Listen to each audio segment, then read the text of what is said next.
Ah là là là là là, alors je m'en sors plus. Alors, j'ai créé une adresse mail. Bon, c'est bien, bon.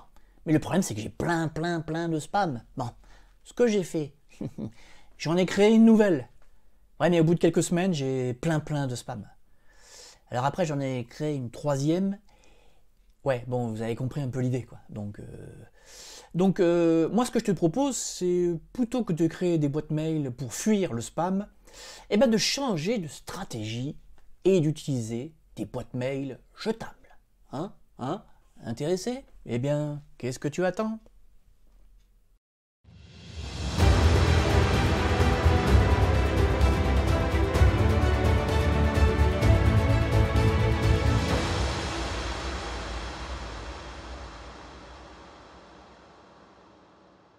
Bonjour à toutes et à tous, bienvenue dans une nouvelle vidéo de votre chaîne SOS PC. Alors il y a une chose qui est claire, c'est que de nos jours, on ne peut pas se passer d'une boîte mail. Alors que vous soyez accro à un ordinateur ou qu'à l'inverse, comme de plus en plus allergique à toutes ces bécanes, vous n'avez pas le choix, vous devez vous connecter à une boîte, car de plus en plus de démarches se font en ligne, que vous le vouliez ou non. La problématique, c'est donc le spam. Et le spam, ça peut devenir quand même quelque chose de très envahissant, très chronophage.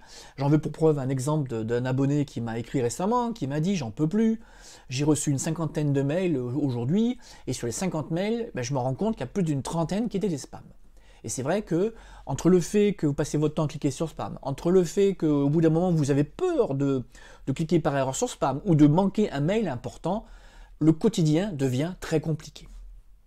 Alors, moi, je n'ai pas de solution miracle. Moi, je vous propose une solution. Vous n'avez rien à perdre à l'essayer. C'est, dans un premier temps, vous créez une nouvelle boîte mail, donc toute nouvelle. Alors, je sais, c'est pénible, mais il faut en passer par là. Et cette nouvelle boîte mail, par définition, personne ne connaît l'adresse.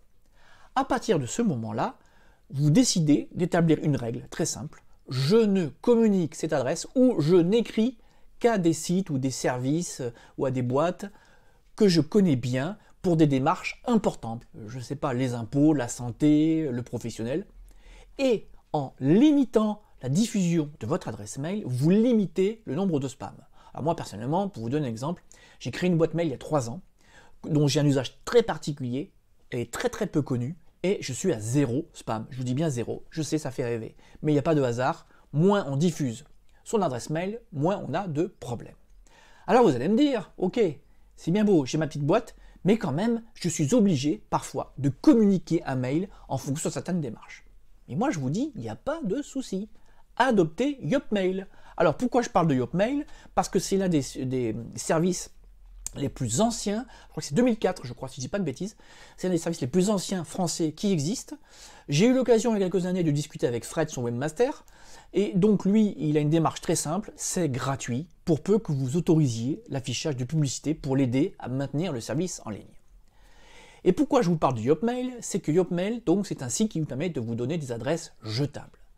L'intérêt, c'est qu'à chaque fois que vous avez besoin de faire une démarche ou de communiquer un mail, vous allez communiquer un mail qui n'est pas important pour vous. Je vais en parler dans quelques instants au niveau de sa création. Et ainsi, votre ou vos boîtes mail principales, vous les gardez pour des usages bien précis et bien pertinents. Et dès que vous avez des démarches à faire, forum ou autre, forum, je sais pas moi, là comme ça me vient pas l'idée comme ça, mais il y a parfois oui, quand vous voulez vous inscrire à un site internet, bon, ou des fois vous avez besoin de recevoir un code, enfin il y a plein de cas, là ça me vient pas, mais je vous fais confiance, dans la zone de commentaires vous allez nous donner plein d'exemples, où on n'a pas le choix, si on ne donne pas une adresse mail, on est bloqué. Alors, l'intérêt de Yopmail, c'est donc gratuit, je l'ai déjà dit, mais le plus important, c'est que vous n'avez pas à vous en occuper. C'est-à-dire que la boîte, elle va fonctionner, et elle se nettoie toute seule. Tous les 8 jours, les mails se suppriment automatiquement. La boîte mail, il n'y a pas de mot de passe. Vous arrivez, vous connectez, vous rentrez, hop, vous avez accès à votre boîte. C'est une boîte mail qui est accessible pour tout le monde. C'est-à-dire si à partir du moment où on connaît votre adresse, on peut y accéder. Bon, mais c'est pas important, parce que cette boîte mail, elle va justement vous servir de poubelle. Et si j'aime bien ce service, c'est au niveau de la création de la boîte, il n'y a pas plus simple. Vous allez donc sur Yopmail. Hop, je vous mets l'adresse ici. Voilà. Je mets la capture d'écran ici. En haut à gauche, vous tapez ce que vous voulez. Hop, ici. Alors moi j'ai tapé je suis un extraterrestre @yotmail.com. Et à partir là, mais maintenant, hein, vous regardez cette vidéo, vous pouvez m'écrire. Allez-y, faites-vous plaisir, envoyez-moi des mails et je vais recevoir tous vos mails qui vont donc, je vous l'ai dit, supprimer au bout de 8 jours. Alors je précise que la boîte Yopmail est particulière, c'est-à-dire que vous pouvez recevoir des mails, mais vous ne pouvez pas en envoyer. Alors vous pouvez écrire à une autre boîte Yopmail, ça peut servir, mais bon. Et autre chose intéressante, vous allez peut-être me dire, ouais, mais bon, ça m'embête, même si c'est Yopmail, ça m'embête de donner mon adresse Yopmail. Eh bien, il y a une possibilité très simple. Utilisez ce qu'on appelle les alias. Je vous explique. À partir du moment où vous avez créé votre adresse mail, je suis un extraterrestre, @yopmail.com, il y a automatiquement un alias qui est généré. Alors, attendez, je vous mets une capture là, qu'on voit l'alias de cette boîte. Et à ce moment-là, vous donnez l'alias de cette boîte à vos contacts, donc ils ne connaîtront pas la vraie adresse mail. Oui, ça va loin, hein. Une fausse adresse mail, et je donne l'alias de la fausse adresse mail. Je pourrais être agent secret. Toujours est-il que, à partir d'aujourd'hui, vous allez être serein.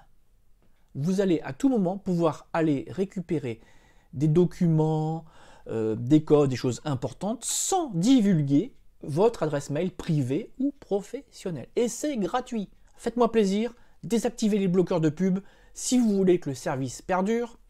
Une précision, il y a quelques années, j'avais fait une enquête sur ces services. J'en avais dénombré une dizaine de, on va dire, sérieux. Et là, je viens de faire un contrôle. Sur les 10, il y en a 4 qui ont disparu. C'est chaud. Donc, quand on dit que les bloqueurs de pub, c'est pas bon, voilà un très bon exemple. Donc, si vous voulez que ce genre de service demeure gratuit, s'il vous plaît, j'insiste vraiment beaucoup là-dessus, débloquez votre bloqueur de pub. Voilà. En tous les cas, personnellement, aujourd'hui, je vous ai donné une solution. Vous en avez sûrement d'autres à nous proposer. N'hésitez pas à vous exprimer dans la zone de commentaires. Mais franchement, allez faire un tour. Vous allez voir, la création est instantanée.